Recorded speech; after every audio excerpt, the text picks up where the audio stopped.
Saya akan mulai teman-teman sekalian dengan kisah seorang ulama tabi'in yang masyhur sekali dengan kesolehannya dan ilmunya. Namanya Muhammad bin Sirin. Muhammad bin Sirin ini teman-teman sekalian, orang yang terkenal dengan takbir mimpi. Ini muridnya Abdullah bin Abbas, Abdullah bin Umar. Ini tabi'in yang terkenal dengan ilmu yang sangat luas. Muhammad bin Sirin ini seorang pedagang. Dan teman-teman tentu bisa ambil pelajaran, kalau pedagang bisa ambil pelajaran dari kisah ini. Dia beli kios, kalau kita toko tentunya, di satu pasar di Irak. Karena dia beli toko di situ, maka semua orang banyak yang ikut beli di situ. Karena ada dia. Muhammad bin Sirin ini, kalau kita seperti sekarang Majelis Ulama Indonesia. Ya. Jadi apa yang dia beli, orang semua anggap halal. Orang beli semua. Orang juga banyak beli toko di sebelah dia, karena tahu kalau ada masalah agama tinggal tanya. Kalau ada yang salah ditegur sama Ibnu Sirin. Dan ternyata pedagang-pedagang partai dari luar Irak, kalau datang sering datang ke pasar itu, nawarin ke Ibnu Sirin. Ini Ibnu Sirin barang saya misalnya. Orang-orang pasar nunggu, Ibnu Sirin beli, maka mereka beli. Dan Ibnu Sirin pun kalau sudah beli dengan modal berapa dirham, nanti Ibnu Sirin naikkan harganya, orang pasar tetap beli, walaupun Ibnu Sirin ambil keuntungan. Yang penting sudah lewat sensornya dia nih. Ini majelis ulama. Dianggap dia satu orang sudah cukup untuk memberikan fatwa. Ringkas cerita teman-teman sekalian, pernah satu waktu ada seseorang datang menawarkan keju dari luar Irak. Keju ini dari wilayah non muslim, banyak sekali. Berpuluh-puluh kuda ini, banyak. Ya.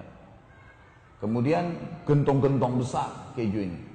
Dibawalah ke tempat itu, tawarkan Ibnu Sirin. Pedagang banyak suka tawarin Ibnu Sirin karena dia ulama besar, tidak mungkin dusta, gak mungkin nipu. Dan kalau dia beli, orang lain semua beli, berarti pasti laku. Plus juga dia kalau nagih cuma nagih kepada satu sumber saja. Ibnu Sirin gak perlu nagih kepada orang lain. Tawarkanlah keju. Ini keju Ibnu Sirin, modal saya sekian, saya akan jual kepada anda sekian. Selisihnya ini, jadi kan, ada penjualan. Dan anda bisa jual ke orang pasar sekian, dan orang pasar bisa jual sekian, karena harga pasar di luar ini begini sekian, mereka masih punya untung semuanya. Selisih antara harga dia dengan harga yang dia akan jual nanti, itu bisa untung sekitar 40.000 dirham waktu itu, kurang lebih ratusan juta lah kalau kita sekarang rupiah ya. Ini untung langsung cash. Orang-orang pasar semua pada ngumpul di situ, nunggu Ibnu Sirin beli, kita beli nih. Keju makanan pokok orang. Di Jazirah Arab mereka utama makan keju sama roti. Gitu kan? Maka Ibnu Sirin pertanyaan pertama teman-teman sekalian adalah, halalkah kejumu ini? Pertanyaan pertama itu, halalkah kejumu? Karena Allah suruh kita makan yang halal. Halalkah kejumu ini? Maka dia bilang, Ibnu Sirin, kata pedagang ini, keju, susu dikeringkan, kasih garam, jadi keju. Apa masalahnya? Kata Ibnu Sirin, tidak demi Allah. Keju orang-orang non-muslim itu bisa dicampur dengan lemak-lemak hewan yang haram. Babi lah, anjing lah, atau apalah. Gak bisa. Kalau kamu sebagai seorang muslim berani bersumpah atas nama Allah menjamin buat saya ini halal, saya pegang perkataanmu dan kau tanggung jawab depan Allah hari kiamat, saya beli semuanya. Kata orang itu, saya gak berani jamin. Ini sumpah atas nama Allah lalu dituntut hari kiamat, kan gak gampang gitu. Kata Ibnu Sirin, demi Allah saya nggak jadi beli. Orang ini lalu pergi, dia keliling di pasar, rupanya ada beberapa pedagang-pedagang yang kurang imannya, beli akhirnya. Besok paginya, ada satu orang masuk ke pasarnya, tokonya Ibnu Sirin, beli barang, 2 dirham. 2 dirham murah sekali ya. Dia beli, sambil beli dia ngambil ngobrol sama Ibnu Sirin, karena asyiknya ngobrol, tanya masalah hukum segala. Orang ini mau keluar toko lupa bayar. Kata Ibnu Sirin, saudaraku sebentar, barang yang kau ambil belum kamu bayar tuh, 2 dirham. Kata orang ini, saya udah bayar. Seingat dia sudah bayar. Kata Ibnu Sirin, demi Allah kau belum bayar. Dia bilang, demi Allah saya sudah bayar. Ribut nih, gara-gara 2 dirham. Orang-orang pasar teman-teman pada datang semua. Ada apa wahai Ibnu Sirin? Saudara kita ini datang, cerita sama saya, kemudian dia ambil barang di tangannya sekarang, dia belum bayar. 2 dirham. Saya suruh dia bayar, dia bilang dia sudah bayar. Demi Allah dia belum bayar. Dan dia sumpah demi Allah dia sudah bayar. Ini nggak mungkin. Lalu kata Ibnu Sirin, hai saudaraku, kepada orang yang ambil barang, kembalikan barang itu di tempatnya, atau kau bayar 2 dirham. Orang ini karena malu, orang-orang pasar pada datang semua, dibayar 2 dirham, murah sekali ya. Murah ini, dikasihlah. Setelah orang semua pergi, orang itu pergi, orang-orang pasar tanya, wahai Ibnu Sirin, ini saksi bahasan kita. Wahai Ibnu Sirin, kami nggak bisa berpikir, nggak bisa nangkap ini, nggak connect nih. Kemarin Anda menolak 40.000 dirham karena syubhat. Nggak jelas halal atau haram. Anda tinggalkan 40.000 dirham, ratusan juta. Sekarang Anda bersumpah atas nama Allah untuk 2 dirham. Nggak connect, gimana caranya? Berikan kami pemahaman. Kata Ibnu Sirin, iya demi Allah, saya akan bersumpah atas nama Allah atas 2 dirham itu. Karena saya tahu dia belum bayar. Berarti dia akan makan sesuatu yang haram. Dan Allah akan hukum saya karena saya tahu dia belum bayar. Serta dia juga akan dihukum sama Allah karena makan yang haram. Tidak penting keuntungan bagi Ibnu Sirin. 40.000 dirham haram, syubhat. 2 dirham tadi menjadi masalah. Maka harus saya ingatkan. Masalah sederhana ya. Tapi lihat bagaimana orang yang sudah mengenal Tuhannya teman-teman. Dia hati-hati sekali. Kejadian yang kedua, beberapa hari kemudian datang seorang pedagang madu ke tempat Ibnu Sirin. Madu ini teman-teman dibawain satu gentong besar, 250 kilo madu. Dibawa, mungkin berlipat ganda dari besarnya meja ini. Datang tawarin Ibnu Sirin, saya ada madu. Kebetulan Ibnu Sirin waktu itu baru belanja untuk tokonya. Sudah penuh tokonya ini dengan barang-barang. Maka yang terjadi teman-teman sekalian, Ibnu Sirin, orang ini bilang, Ibnu Sirin saya punya madu, belilah. Kata Ibnu Sirin, saya nggak ada duit sekarang, cash nggak ada. Toko saya baru penuhin, lihat aja penuh barang-barangnya. Kata orang itu, baiklah, jatuh tempo nggak masalah, 3 pekan. Ibnu Sirin, baik, jatuh tempo silahkan. Sudah, gentong itu ditaruh teman-teman sekalian di situ.